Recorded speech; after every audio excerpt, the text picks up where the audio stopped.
Good morning, Saintlanders. How are you? We hope that you're well. And I've got quite an interesting thing for you here today. I was doing some research on expropriation without compensation this morning, and one thing, led to another, link, a thought, a word in a book, and so on. And so we're going to wander around a little bit. Actually, the theme of today's video is meant to be expropriation without compensation and the interesting times that we're living in. Very interesting times indeed. Many of you will know that the deadline for commenting on the expropriation bill was the 10th of February, 4 days ago. I'm going to bring up some tabs here. There was something that I wanted to open with. Here we go. This is a letter written by Terence Corrigan of the Institute for Race Relations on the Institute for Race Relations website. Now, I'm not going to read all of it, but we'll use it as a bit of an introduction to, as I described, the little odyssey, the little journey that we're going to take this morning on and off this subject. So, 4th of February 2021, Institute for Race Relations.org.za, letter, reads the headline. EWC, a profound threat to South Africa.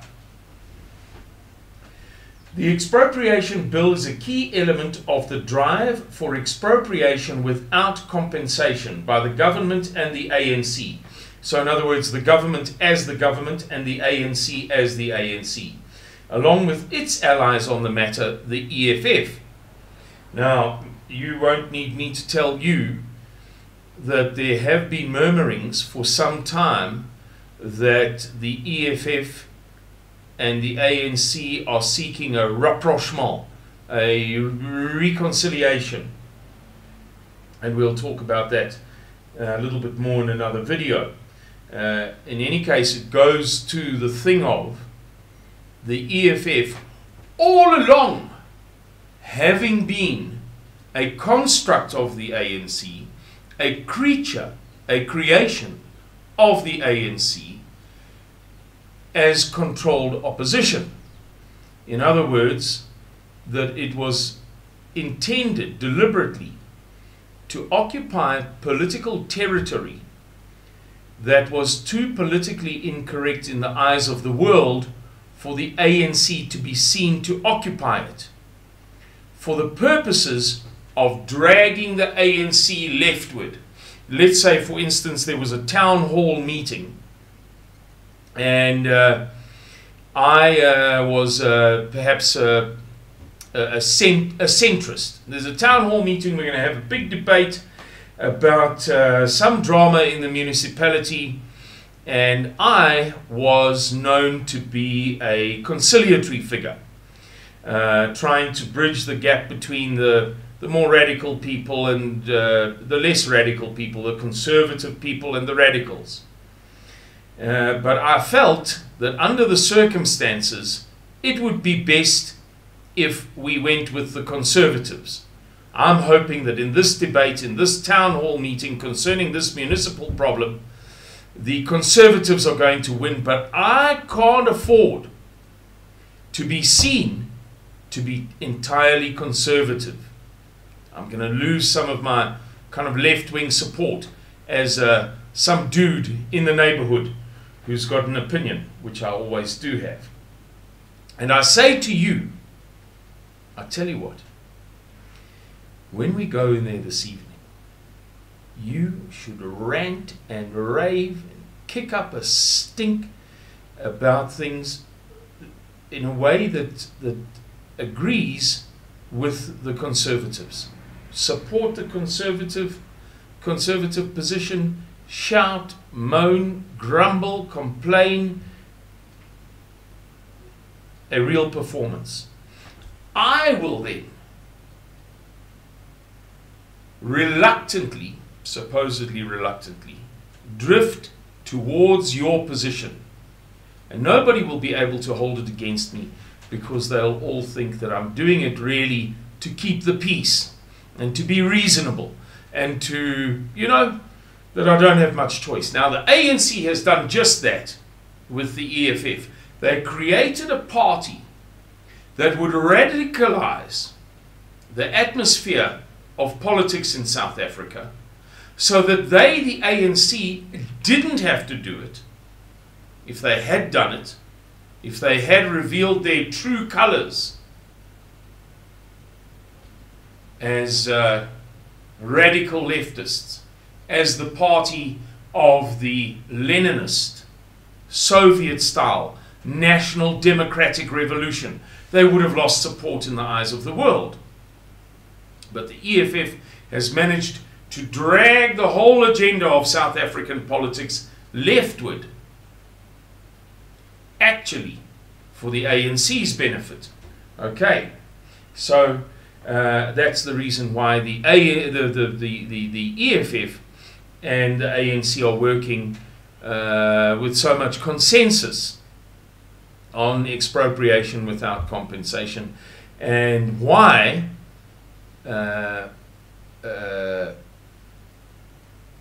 Julius Malema has recently proposed to Jacob Zuma that if Jacob Zuma would give Julius Malema his support, he, Julius Malema, will use a portion of the ANC, a faction of the ANC, a wing of the ANC, to gain power, to become the president in 2024, in the 2024 elections. All right, as I forewarned you, we have digressed already. I told you that this letter was written on the 4th of February.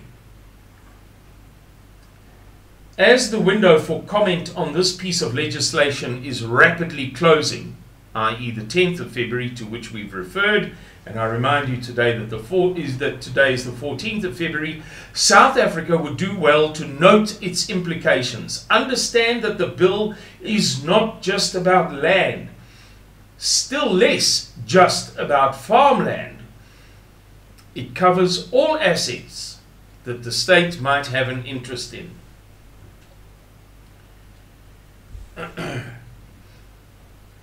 I think we can leave it there. It was written by Terence Corrigan of the Institute of Race Relations. And it's indicative of something very, very interesting, which we'll move on to now. I'm looking in the wrong place. And it made me think of what interesting times we live in. And I thought to myself of the expression, something is slouching, walking like a beast. Some bad thing is moving into the picture, into our picture, into the panorama that we see in front of us of life, of the future, of the world around us. And it made me think of the poem by, sorry about that background, the poem by the Irish poet William Butler Yeats, published in 1919, called The Second Coming. Now, I should tell you, William Butler Yeats was not a Christian. I have a great affinity for him because my family is of Irish stock, where I grew up in Mbogantwini, more correctly called Mbogotweni, on the south coast of Natal, just a little bit north of Amanzimtoti. The local church, small little church graveyard, where my grandfather is buried, and his father and his mother and so on and so forth, was filled with Irish names, Irish working class people who came out from Ireland at the end of the 1800s to work in the AECI, later the Kynoch fertilizer factory in Mbogotweni or Mbogantwini. And I grew up with a sort of very passionate awareness of my ethnic origins. Irish people, largely red-haired people, pale-skinned people. So I've had an affinity for William Butler Yeats, but I made the point that he's not a Christian. He was a bit of a spiritualist, and he incorporated all sorts of funny things into his poetry. And so don't mistake this as a Christian poem. But he drew on the idea of the second coming, the idea of the book of Revelations, what is revealed in the book of Revelations, to create this poem.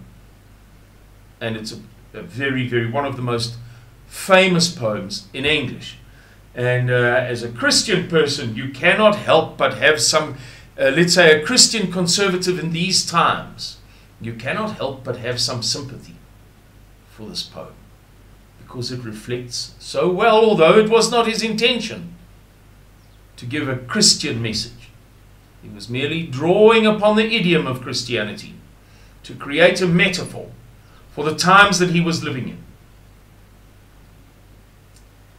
Let me mention the times very quickly.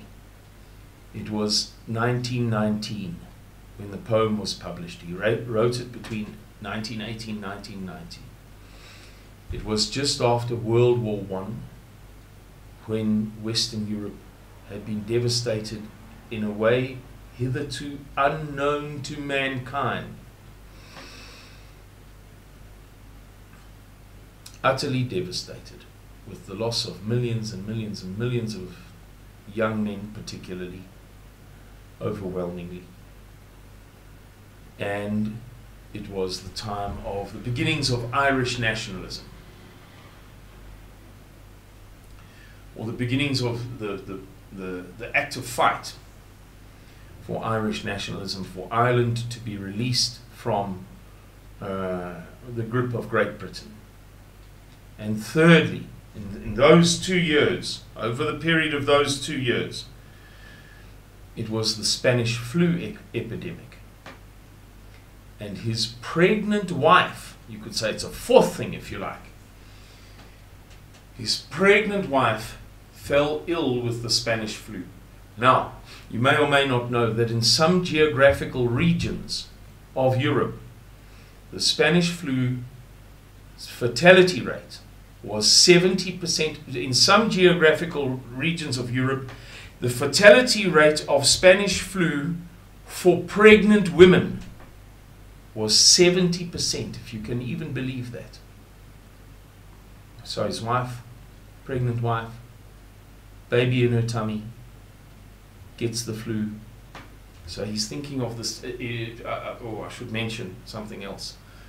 All of the early drafts of the poem were called the second birth.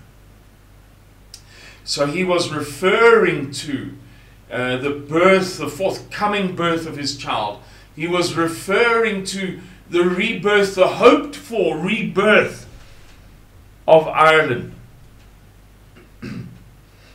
The hoped for rebirth of Europe after World War I, and so on. All he sees is this devastation, and he wonders what could possibly come next, and he sees echoes of the book of Revelation in the world around him. And that is the relevance to you and me today, and why we are doing this video. There are echoes everywhere here, turning and turning in the widening gyre. Gyre is a word that he made up, actually. Like, it's kind of, if you think of a gyroscope, a balance. Well, anyway, it means this. Turning and turning in the widening gyre, the falcon cannot hear the falconer. Things fall apart, the center cannot hold. Mere anarchy is loosed upon the world. The blood-dimmed tide is loosed, and everywhere the ceremony of innocence is drowned. The best, he's referring to human beings here, people. And these two lines, this one sentence that I'm about to read, is, for me and always has been, indicative of us in these times. The best lack all conviction, while the worst are full of passionate intensity. The best people lack all conviction, while the worst human beings are full of passionate intensity. Surely some revelation is at hand. Surely the second coming is at hand. The second coming, hardly are those words out, when a vast image out of Spiritus Mundi, that's Latin, the spirit of the world, troubles my sight. Somewhere in sands of the desert, a shape with lion body and the head of a man, a gaze blank and pitiless as the sun, is moving its slow thighs, while all about it reel shadows of the indignant desert birds. The darkness drops again, but now I know that 20 centuries of stony sleep were vexed to nightmare by a rocking cradle. And what rough beast, its hour come round at last, slouches towards Bethlehem to be born. He's mixed up a few idioms there that are, questionable from a Christian point of view.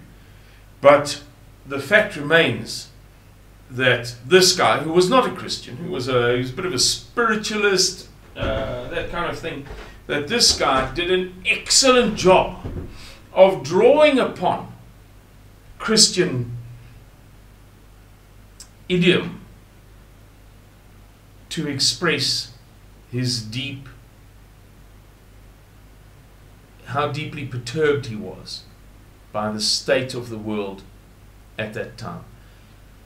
This video is now long. I won't be much longer. Perhaps we'll do a second video to follow up and really to complete the thought of expropriation without compensation. Let me complete by saying, how much more so for us today, ladies and gentlemen? What times do we not live in with expropriation without compensation looming on our horizon? The National Health Insurance Bill looming on our horizon. The government bragging that it is already holding conversations successfully, apparently,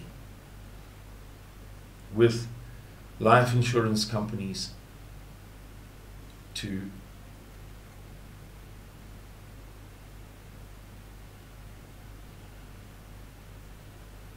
grab some of their assets and throw them into government state projects. And that's not even to mention what we see happening in Europe and the USA. I think we'll do a follow-up video because this is long now. Thank you very much for your patience. Thank you for watching.